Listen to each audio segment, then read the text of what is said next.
एपरी star को आम सहज भविष्य भी पाइबू ना। ओडिया सिनेमा जगत रे बोधुए गोटे परिवार जो 3 जन जाक सुपरस्टार। आज स्वर्गत उत्तम महांती एकादश उत्सव मुझे जोग देवाई आत्मार सद्गति श्रद्धांजलि ज्ञापन कली। ये जो मैगजीन टी देखुं निराट सत्य उत्तम सर्वोत्तम मुझे संपूर्ण एकमत। प्रकृत में से जने सर्वोत्तम व्यक्ति थे, बहुत मेलावी व्यक्ति थे, बहुत भल व्यक्ति थे। हीरो बहुत था किंतु से जने हृदयवान व्यक्ति थे। मोर तांकर व्यक्तिगत संपर्क बहुत भल। से बहुत समय किस को जाकि बसंती, सुख दुख हुंती, किम्स को जाती। प्रथम तो देह खराब होता प्रथम किम्स रे एडमिट होते आम जी पारू सेवा जोगे देलु।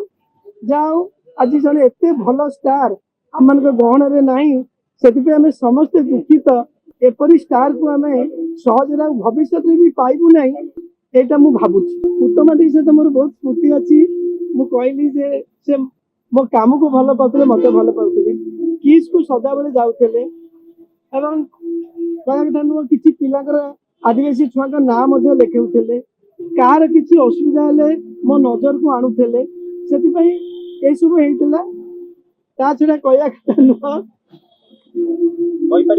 माने से किछि दिन पूर्व मुझे अनुरोध करी आमर आगामी कन्वोकेशन रे किट तरफ ऑनररी डॉक्टरेट देवी बोली। से बहुत खुशी होते किंतु से सुजोग आम भाग्य जुटिला नहीं। मुझे आत्मार सद्गति श्रद्धांजलि ज्ञापन करुच्ची एवं परिवार को समवेदना ज्ञापन करुच्ची। यही अवसर आप समस्त जानते ओडिया सिनेमा जगत रे बोधुए गोटे परिवार जो 3 जन जाक सुपरस्टार।